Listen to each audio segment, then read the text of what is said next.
How y'all feeling tonight? I want you to stand up on your feet if you love Stevie Wonder.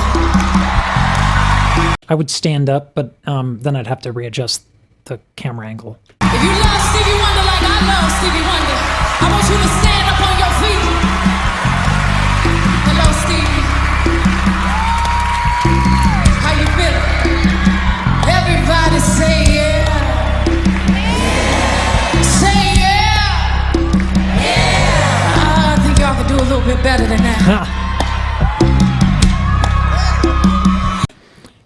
Her movement in heels is incredible, and it is important to note because a lot of Beyoncé performances are heavy on movement. This is crazy to me. Do a little bit better than that. Singing in heels is also really, really difficult. Brigitte Nielsen, one of the most famous opera singers who's known for doing preposterously difficult roles, was asked, how do you do it? And she says, a comfortable pair of shoes was her answer. These are not cozy. The other problem with heels that happens is that you tend to have a posterior pelvic tilt or anterior pelvic tilt, where your kind of butt goes back, which ends up flaring your back. And whenever you have a posture thing like that, it makes singing much, much more difficult because of how the lungs don't have structure of their own. They're attached to the torso. Whatever you do with your torso, you do to the lungs. And any torso contraction like that is going to make higher notes difficult because you're going to have more, air coming out from the muscle tension. It's like grabbing a balloon. Everybody say yeah. Yeah. Say yeah. Yeah. Say yeah. Yeah. Say yeah. Yeah. Just a little bit of soul. Really, really, really great control here. Say yeah. Yeah. Just a little bit of soul. This switching back and forth between these dynamics is really cool, and when she decides to put in vibrato is also really cool. Say yeah. Little growl there on top, not easy at all to do. Yeah. Just a little bit of soul.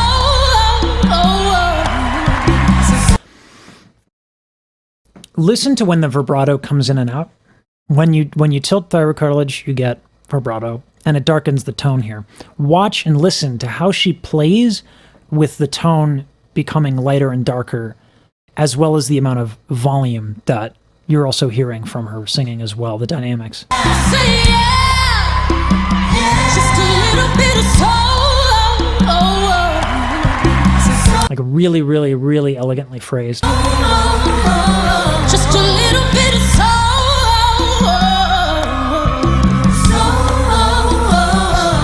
Clap your hands just a little bit louder. Doing this much growling in a set is great when you know you're done in 10 minutes. Cool. Don't ever do a really, really long set where you're on there for like 30 minutes to an hour, and then you have to growl a ton. Unless you're Leandria Johnson. Or someone who's that comfortable doing growls, because they're draining. Clap your hands just a little bit louder. Clap your hands just a little bit louder. Clap your hands just a little bit louder. Yes! Okay, I'm being brought to church here by Beyoncé. I'm okay with it.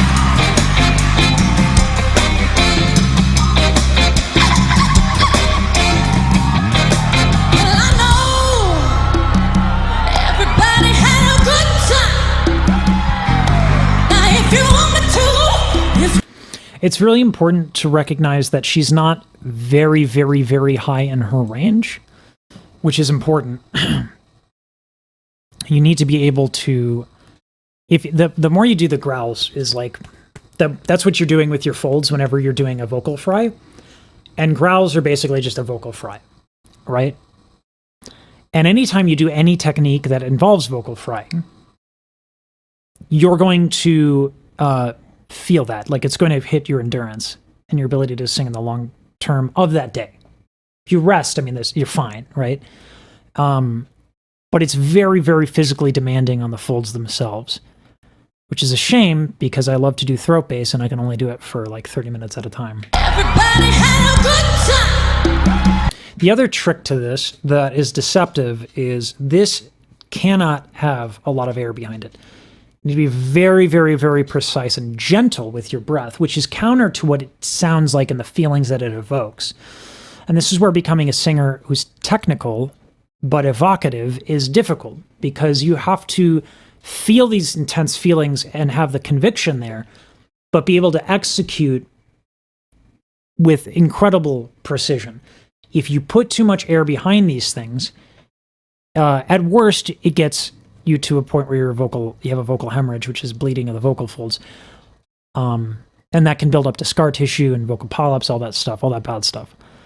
But at best, you can sustain and limit how taxing it is, but it takes very little air. Everybody had a good time. Now if you want me to, I'm gonna swing the song. Clap your hands a little bit louder. Clap your hands just a little bit louder. Clap your hands just a little bit louder. Clap your hands just a little bit louder.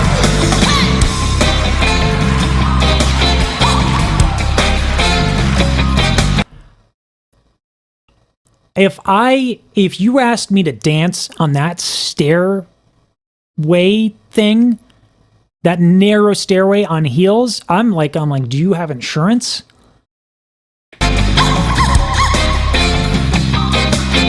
The other thing too, and this is getting into dancing, which is, yes, out of my element. I'm chronically Caucasian. My hips don't move. My hips, in fact, lie terribly.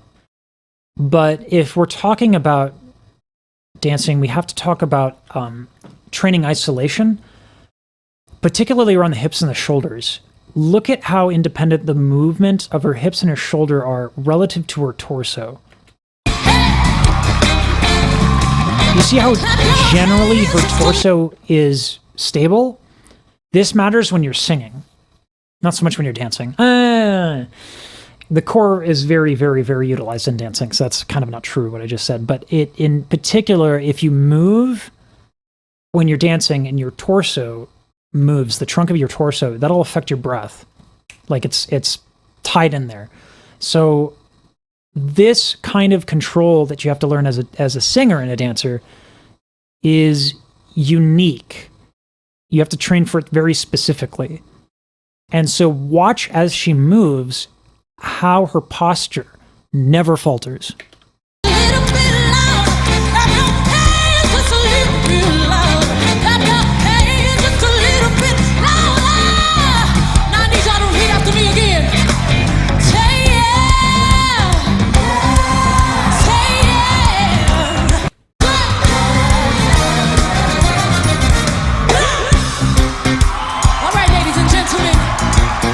I have to give Beyoncé a lot of credit for her dipping into so many different genres, right? She's done classical, so she'll use that where she thinks it's appropriate. She's clearly done gospel, because all the growls and the styles and the way that she's doing the growls are very gospel. Hip-hop, I mean, you name it, she's dipping into it, which is smart. There's a lot, there's always a different way of saying something in a different genre that you can kind of nab to add to your toolbox as a singer.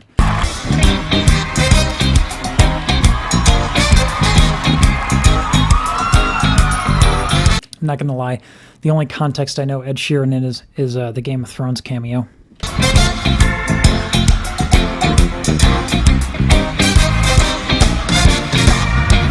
Everyone's feeling pretty. It's a turn that you like. Though the world is full of problems, they couldn't touch us even if they tried. From the park back to rhythms. I love Tony Bennett. It's hot on the box. Tonight there will be a party on the corner at the end of the block. The way that she is giving rhythmic emphasis here is awesome. So with reggae and this kind of rhythmic style, it can be pretty straightforward, which is not bad. It's not bad to have a simple rhythm in the background here. the way that happens in reggae. But the way that she's playing on the offbeats and the way that she's giving rhythmic emphasis around a very solid beat reminds me a lot of like when Victor Wooten, the amazing bass player, would talk about like playing around the metronome. That's what I'm kind of getting the vibe of here.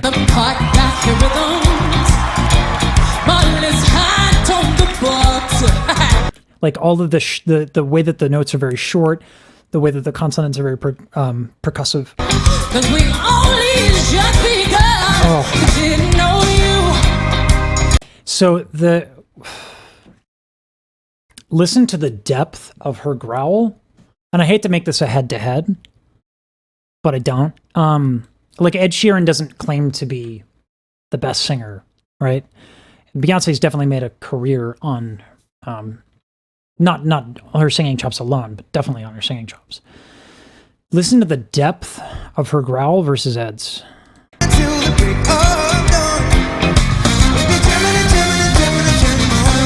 See, it's like a little bit of the false folds getting into there, they gotta go ready, but then you listen to hers. 'Cause we only just begun, didn't know you. The depth of her singing, of her voice, and of those growls. I mean, like, again, Ed Sheeran doesn't claim to be the best singer, but he's getting schooled by one. That's awesome. Hold on. Let's go back to that. Give it a moment.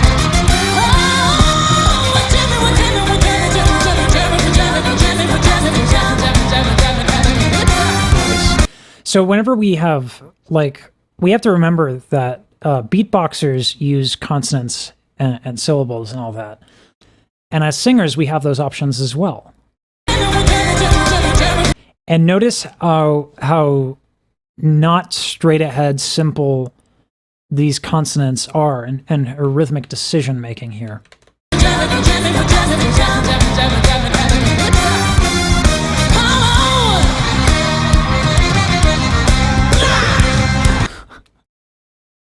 I love that. Like, is that a word? No, but is that one of the most expressive things of this performance so far? Yes. Blah. Right? But it works. It makes sense, right? And this is what comes with having a lot of conviction. Like, strong choices get rewarded if you're unashamed about the strong choice that you're about to make. Like, Beyonce has nothing to prove to anybody. And anybody at this point who doesn't recognize her skill is probably never going to. So it allows her the opportunity to make very strong choices that maybe otherwise other artists, if they did the same, would get criticized.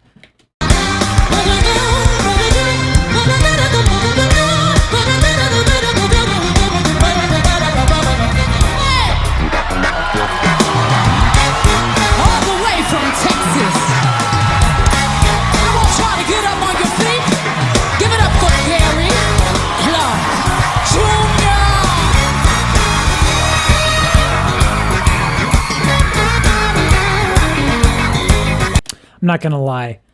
The favorite part about all this, like I'm sure Gary Clark Jr. is amazing. I just never heard him before, but I love bass, and I love slap and pop, and you don't hear it a lot anymore because, like, in the '90s, people just got sick of it. It was overdone, but throwing it in there is really nice.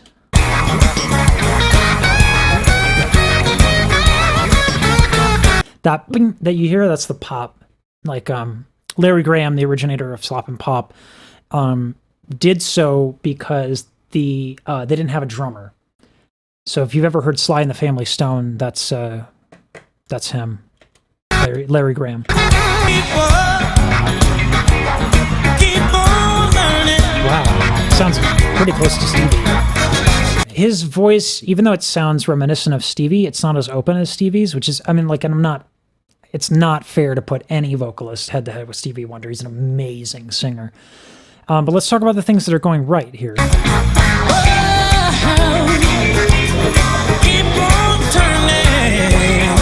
That run is really nice, very idiomatic of Stevie Wonder, very light in order to achieve that.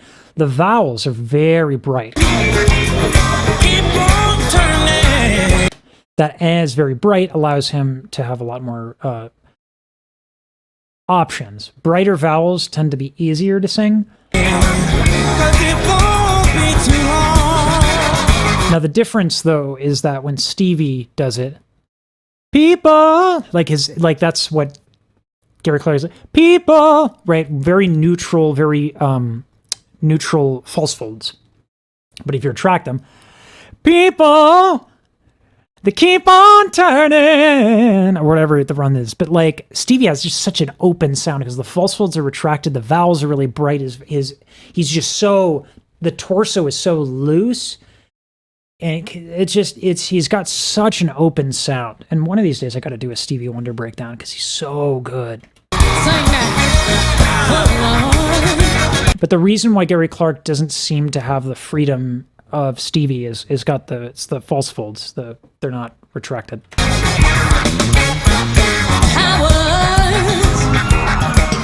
on lying. Why your people keep on trying. The world keep on turning. It won't be too long. Talking about vowels, using them in such a way to change your tone. Watch how she curls her upper lip here. You see that, the effect of that and how that works? Changing your vowels is a really, really nice and simple way to offer a little bit more something, right? It's a great way to add nuance. The queen of that is Rachel Farrell. If you don't know who Rachel Farrell is, go look her up and watch all the crazy things you can do with just vowels.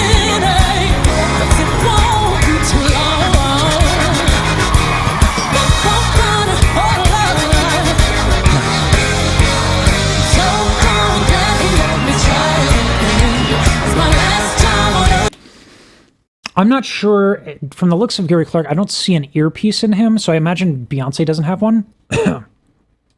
And this is the importance of blending right here. Notice how she gets right up next to him. This is probably so she can hear him and his vowel choices, and that she can operate accordingly and blend with him.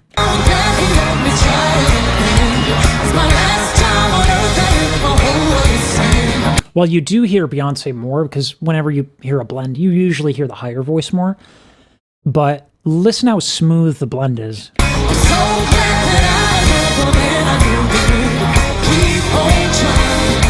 And notice how she's made her vowels less open and her singing less open to accommodate him, so that they sound good together.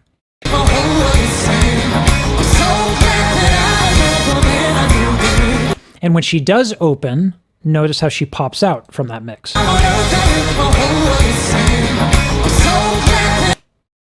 Glad pops. You hear that? This is the power of blending.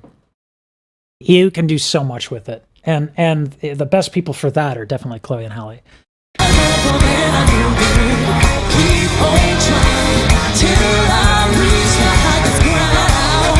Immediately, as she walks away, the vowel gets brighter.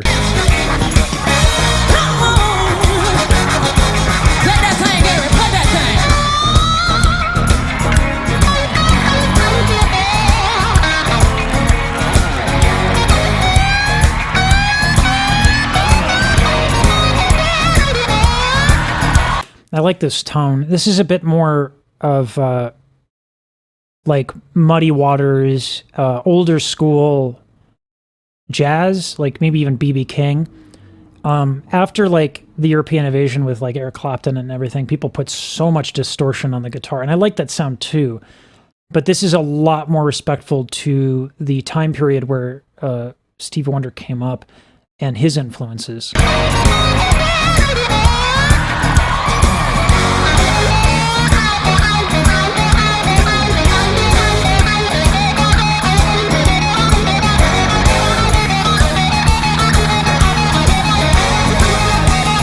And then he has a pedal, clearly, so he increases the distortion, which increases the sustain.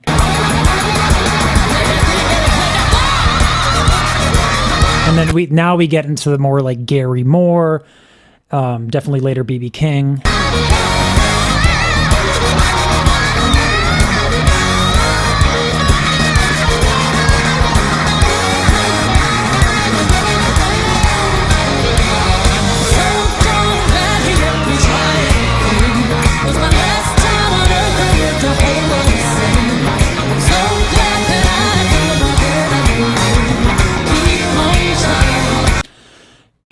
she's trying to blend with Ed Sheeran, but it's not. If she were to totally adopt the technique that he's using, she would lose a lot of her lusciousness, and it's just not worth that. Because of how many eyeballs and easily critiqued someone like Beyonce gets. Like, if she sacrifices her richness too much, because Ed Sheeran sings with a very high larynx, if she started to do that, it would sound thin and not nearly the strength that we would expect from Beyonce. But she's still trying. See how she's watching? She's trying to match him. That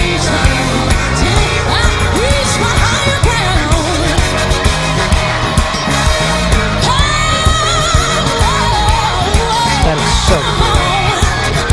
So this is more of a case of when different techniques cross paths.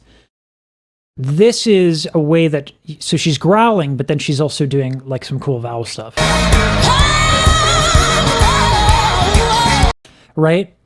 It's not enough when you do a run to change between notes. You have to have like a way of making some notes more important than others. One of the ways you could do that is rhythmic emphasis. Another is to change the vowels according to what makes sense from a meter. Ah, wow, wow, wow, wow, right? So she's widening and brightening on the more important notes and taking it away from the notes that are less important, which gives it a kind of a journey.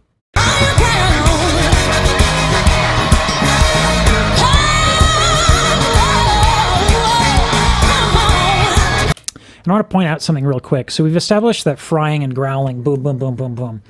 She's going a little bit extra on the juice, like on the conviction of it, by throwing in the thyroid tilt, which makes this even riskier. Fry, boom, right? Thyroid tilt stretches the folds out. So the folds are stretched out even thinner, hitting together, which is why she doesn't do it for very long. That vibrato on the growl, living dangerously. The only reason it works is because she has a lot of experience singing gospel.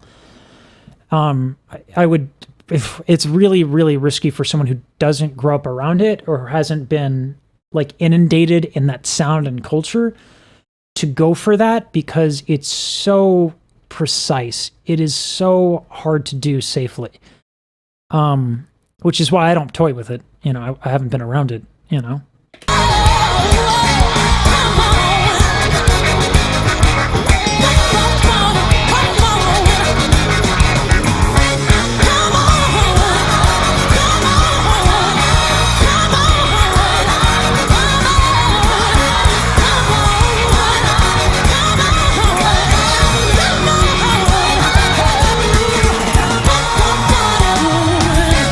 Little scatting there, right?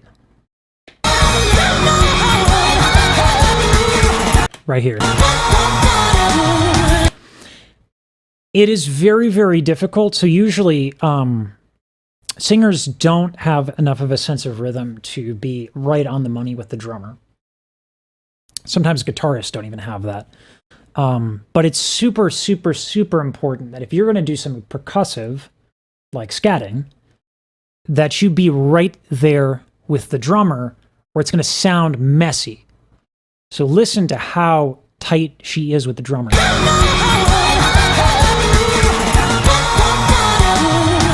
Right?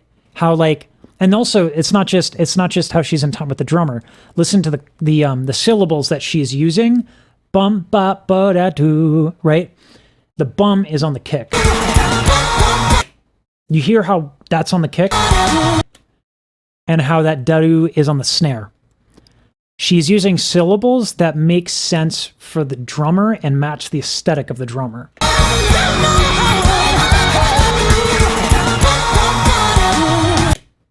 You hear that? How cool is that?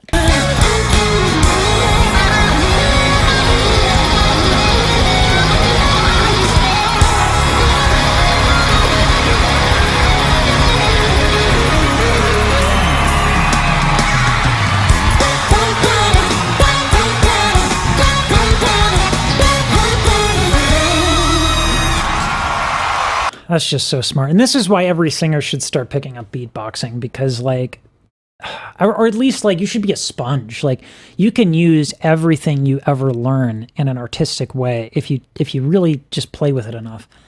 It blows my mind that like she's not just scatting. She's beatboxing while scatting in order to match the drums. I mean, that's so creative. Yeah, this is awesome. If you like this kind of video, check out the live streams. I got it right finally. The live streams right over there, either one of the two. Pick whatever one interests you. That's where I let viewers decide what we're reacting to, what we're talking about. So if that interests you, go ahead and check those out.